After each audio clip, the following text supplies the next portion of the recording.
sebentar. Ini dia udah mendidih, kuahnya juga udah kental. Tinggal kita taruh di mangkok ya. Favorit saya salah satunya adalah kue tiaw. Tuh kue tiaw yang dimasak di atas areng. Oh, it's so good. Tapi mie kuahnya juga terkenal loh pemirsa. Ada mie kocok Medan. Nah, saya jadi terinspirasi untuk membuat mie kuah udang. Sekarang saya mau buat kuahnya, tapi sebelumnya di sini ada telur yang sudah saya rebus.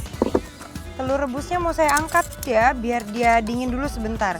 Ini saya taruh di air yang biasa. Jadi biar dia temperaturnya turun ya pemirsa. Oke, ini mau saya diamkan dulu. Ups. Nah, yang untuk kuahnya ini sudah saya iris-iris bawang merah.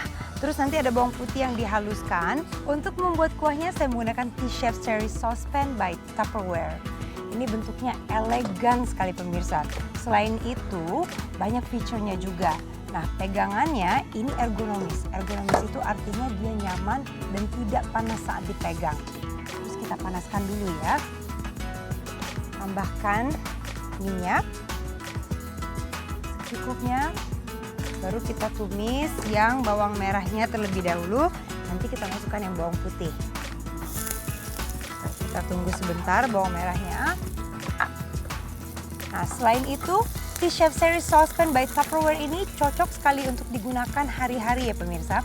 Karena ini untuk kalau saya di rumah sehari-hari biasanya saya masak dalam porsi kecil. So, I use this every day. Hampir setiap hari saya pakai. Terus ada glass covernya, artinya dia mempunyai tutup kaca. Ini gunanya untuk kita mengecek kematangan masakan tanpa harus membuka tutupnya berulang kali. Jadi kalau dia ditutup pemirsa kita bisa lihat langsung dari tutup kacanya. Ya, jadi hemat energi dan juga menjaga nutrisi makanan. Oke, bawang merahnya sudah mulai kecoklatan.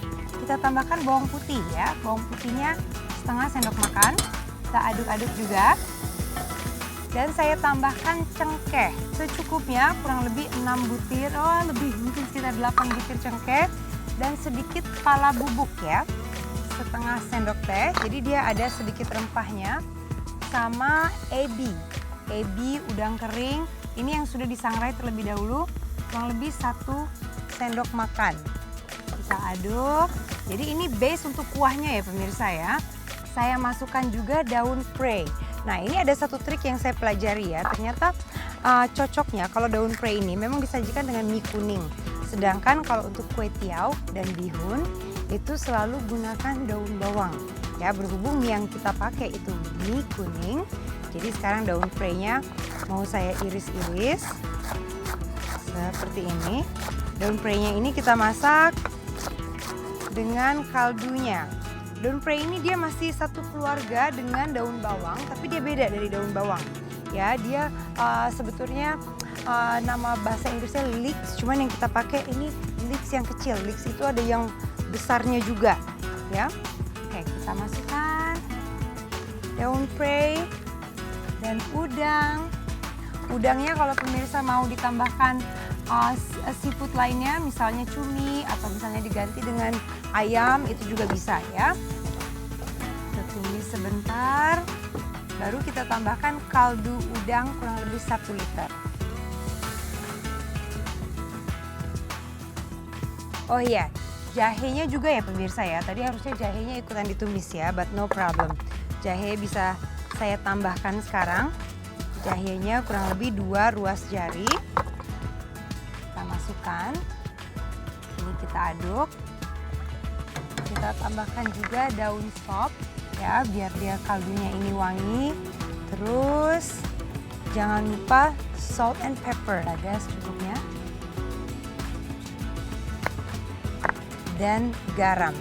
Garamnya 1 sendok teh. Nanti kalau dia sudah mendidih, kita kentalkan sedikit ya kuahnya. Sementara itu, telur rebus yang tadi sudah saya angkat, ini mau saya kupas.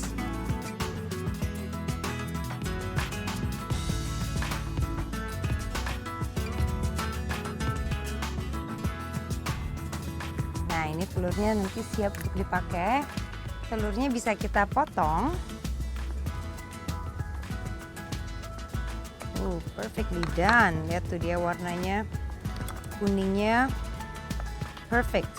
Biasanya kalau telur rebus pemirsa, kalau dia ada bagian yang agak sedikit hitam atau kebiruan di kuningnya, biasanya di pinggir kuningnya, itu artinya telurnya agak sedikit overcooked ya. Nah kalau ini dia kan benar-benar kuning, it means it's perfectly cooked. Terus daun sopnya ada yang sebagian mau kita taburkan di atasnya. Daun sop itu daun seledri ya.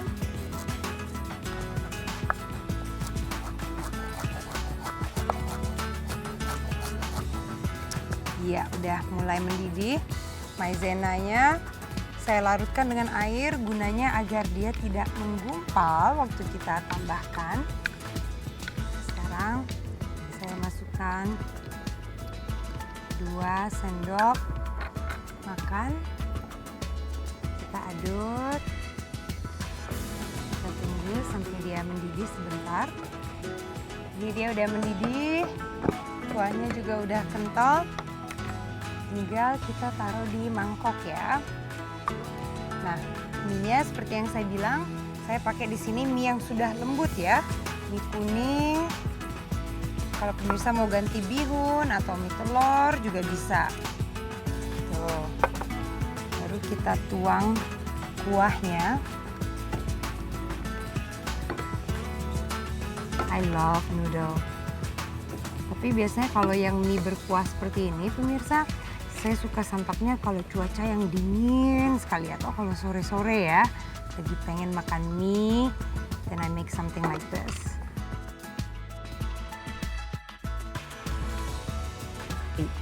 Jangan lupa kita tambahkan telur rebus. Terus yang daun sop atau daun seledri yang tadi sudah saya potong-potong. Sprouts, ini sproutsnya fresh ya. Kalau pemirsa mau di blanch dulu sebentar, no problem. Kalau saya suka dia fresh karena semuanya kan udah dimasak ya. Jadi ada sedikit sentuhan crunchiness dari bean sprout. Baru kita kasih sambal. Sambalnya sambal cabai rawit, so easy. Cuma cabai rawit, kasih garam, terus mungkin sedikit jeruk nipis. Ya, kita haluskan di blender. Kita taruh di atasnya seperti ini. Baru terakhir kerupuk jika suka. Dan kita kasih kerupuk jika suka. This is it, mie kuah udang ala Chef Fair Queen.